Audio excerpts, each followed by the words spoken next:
قال اسلمت رب العالمین، اس نے کہا میں جہانوں کے رب کا فرما بردار ہو گیا۔ ابراہیم علیہ السلام نے اللہ تعالیٰ کے سامنے عاجزی کا اظہار کرتے ہوئے کہا کہ اللہ تعالیٰ میں خالص توحید و محبت کے ساتھ آپ کے سامنے اپنا سر جھکاتا ہوں۔ انی وجہت وجہی للذی فطر السماوات والارض حنیفا وما انا من المشرکین۔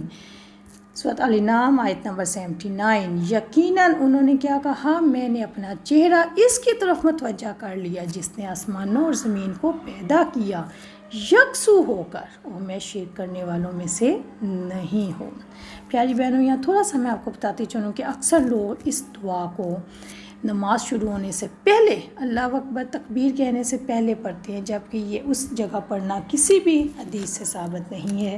آپ پڑھنا چاہتے ہیں تو آپ اس کو نماز میں پڑھیں، یعنی جس وقت آپ تکبیر تحریمہ کہہ کے اللہ اکبر کہہ کے، زیادہ تر لوگ سبحانک اللہم و بحمدی کا دعا استفتاح پڑھتے ہیں، اس وقت آپ وہ دعا نہ پڑھیں اور اس کی جگہ پہ آپ یہ دعا پڑھ سکتے ہیں۔ انی وجہت اس جگہ پڑھنا ثابت ہے، لیکن کیونکہ یہ بھی دعا استفتاح میں سے ہے، لیکن نماز سے پہلے پڑھنا، تکبیر سے پہلے پڑھنا کہیں بھی ثابت نہیں ہے۔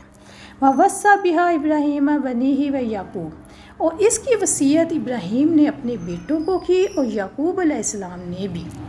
ابراہیم علیہ السلام نے اپنی اولاد کو کس چیز کی وصیت کی تھی؟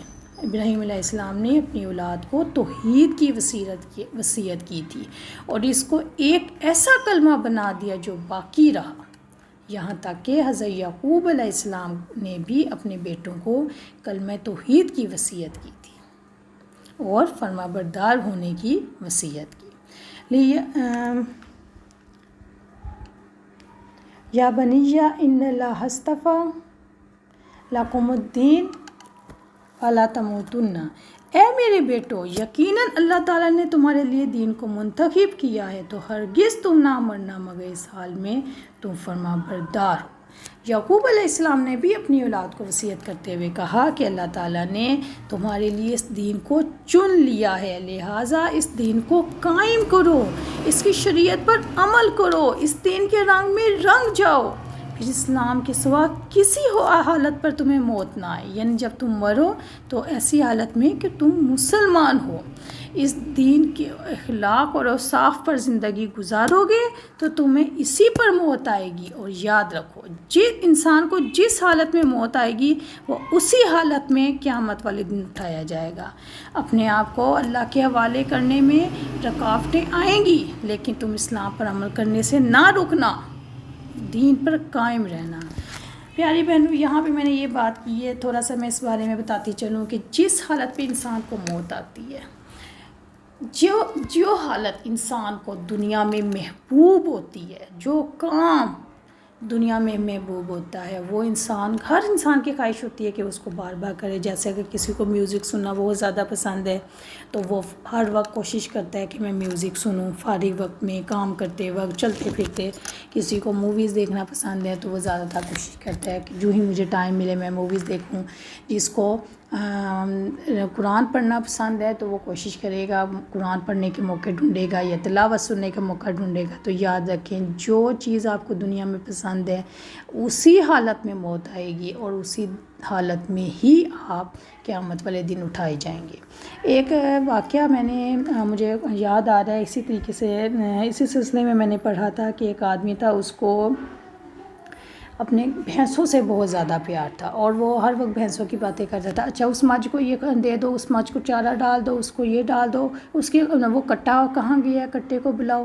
اس طریقے سے وہ ہر وقت اپنے گائے اس کے بچوں کی باتیں کرتا تھا۔ تو جب اس کو موت آئی تو اس کے آس پاس کے لوگ تکلیف میں تھا، آس پاس کے لوگ اس کو کہہ رہے تھے کلمہ پڑھو، کلمہ پا رہے تھے، لیکن اس وقت بھی اس کا یہی دھیان تھا، وہ بھورے والا کٹا میرا کہاں گیا ہے، بھورے والی گائے کہاں گئی ہے، اس کو دیکھو، ٹھیک ہے کل وہ بیمار تھی، اس کو دیکھو۔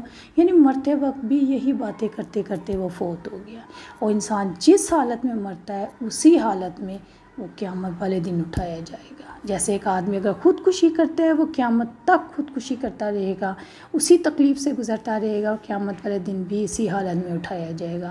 ایک آدمی کو میوزک بہت پسند ہے، میوزک سنتے سنتے وہ فوت ہوا ہے، اس کا ایکسیڈنٹ ہو گیا یا کوئی بھی ایسی وجہ ہوئی ہے کہ ایسی حالت میں اس کی موت آئی ہے، تو قیامت والے دن وہ اللہ کے سامنے اس حالت میں اٹھے گا۔ تو پیاری بہنوں ہمیں بھی سوچ لینا چاہیے، غور و فکر کرنا چاہیے کہ ہمارا وقت کس کام میں زیادہ گزرتا ہے۔ دین سے کیا مراد ہے؟ دین سے مراد زندگی گزارنے کا طریقہ ہے، جیسا کہ انہوں نے وصیت کی کہ اے میرے بیٹو، اللہ تعالیٰ نے تمہارے لیے دین کو منتخب کیا ہے، یعنی زندگی گزارنے کا جو طریقہ بتایا ہے وہ دین اسلام ہے۔ قرآن حکیم میں ارشاد ہے ان الذین عند اللہ اسلام، یقیناً دین اللہ تعالیٰ کے نزدیک اسلام ہے، یعنی آپ کا طریقہ زندگی گزارنے کا طریقہ وہی ہونا چاہیے جو اسلام بتاتا ہے۔ سورۃ آل عمران آیت نمبر 19۔ ان اللہ اصطفیٰ، اللہ تعالیٰ نے تمہاری زندگی کے لیے اسلام کو بطور دین پسند کیا ہے، اس لیے تم ایسی حالت میں مرنا کہ تم مسلمان ہو۔ اب یہاں سے وَلَا تَمُوتُنَّ إِلَّا وَأَنْتُمْ مُسْلِمُونَ، یہاں سے ایک باپ کا بھی اپنی اولاد کے لیے کنسرن ظاہر ہو رہا ہے، چاہت ظاہر ہو رہی ہے کہ وہ باپ مرتے وقت زندگی و موت کی کشمکش میں ہے، لیکن اگر نیک انسان ہوگا تو اس کے بارے میں پتہ چلتا ہے کہ وہ مرتے وقت بھی اس کے دل و دماغ پر ایک ہی بات چھائی ہوگی کہ وہ اپنی اولاد کے لیے کیا چھوڑ کے جا رہا ہے، اس دنیا کو چھوڑتے وقت بھی اس کو یہ فکر ہوگی۔ اس سے پتہ چلتا ہے کہ اسلام قدیم ہے، وہی سارے انبیاء کی دعوت رہی ہے، اسی کی ابراہیم علیہ السلام اور یعقوب علیہ السلام نے بھی وصیت کی۔ انہوں نے کہا اسلام کو لازم پکڑو اور اس پہ دوام اختیار کرو، استقامت اختیار کرو، اس کو نہ چھوڑنا یہاں تک کہ تم فوت ہو جاؤ۔ ام کنتم شہداء، کیا تم اس وقت موجود تھے جب یعقوب کو موت آئی؟ اس آیت کا شان نزول یہ ہے کہ یہود نے رسول اللہ صلی اللہ علیہ وسلم سے کہا کہ کیا آپ نہیں جانتے کہ یعقوب علیہ السلام نے جس دن وفات پائی تھی اس دن یہودیت کی وصیت بھی کی تھی کہ یہودیت پر ہی رہنا، یہودیت پر ڈٹے رہنا؟ یہ انہوں نے مبالغہ رائے کی تھی حضور صلی اللہ علیہ وسلم کے سامنے۔ تو اس موقع پر اللہ تعالیٰ نے یہ آیت نازل کی کہ کیا تم اس وقت موجود تھے جب یعقوب علیہ السلام کو موت تھی؟ یہودیوں کو کہا جا رہا ہے۔ اب یہاں پہ حضرت یعقوب کی موت و وصیت کا ذکر کرنے میں آخر کیا حکمت ہے؟ پیاری بہنوں، حضرت یعقوب علیہ السلام کا نام تھا اسرائیل تھا، اسی لیے ان کی نسل کو کہا جاتا ہے بنی اسرائیل، اور ان سے یہودیوں کی بڑی گہری وابستگی تھی۔ ان کی موت کا معاملہ اور وصیت کا معاملہ یہود کو اندر سے ہلا دینے والا تھا، اسی لیے یہود کو کہا جا رہا ہے کہ کیا تم اس وقت حاضر تھے جب یعقوب علیہ السلام نے اپنی اولاد کو یہودیت کی وصیت کی تھی کہ یہودیت پر ہی مرنا؟ اگر تو وہ کہتے ہیں کہ ہم موجود تھے تو وہ ظاہری باتیں جھوٹی ہیں، اس وقت وہ موجود نہیں تھے، اس وقت تو صرف ان کی اپنی اولاد موجود تھی، اور واضح ان آیات میں بتایا جا رہا ہے کہ انہوں نے اپنے بیٹوں کو نصیحت کی۔ اگر یہودی وہاں موجود ہوتے تو یہ کہا جاتا کہ انہوں نے یہودیوں کو نصیحت کی، بنی اسرائیل کو نصیحت کی، لیکن ایسا کچھ بھی نہیں تھا۔ اور اگر یہودی کہتے ہیں کہ ہم موجود نہیں تھے تو پھر یہ بھی ثابت ہو جاتا ہے کہ ان کو کیا معلوم کہ کیا نصیحت کی گئی تھی۔ اس لیے اللہ تعالیٰ یہاں پہ حضرت یعقوب علیہ السلام کی موت اور وصیت کا ذکر کر کے یہودیوں کو بتا رہے ہیں کہ تم جھوٹ بول رہے ہو، ایسا کچھ بھی نہیں ہے۔ اس آیت کو کل انشاءاللہ تعالیٰ مزید ڈیٹیل سے دیکھیں گے۔ اللہ تعالیٰ دین کی صحیح سمجھ عطا فرمائے۔ السلام علیکم ورحمۃ اللہ وبرکاتہ۔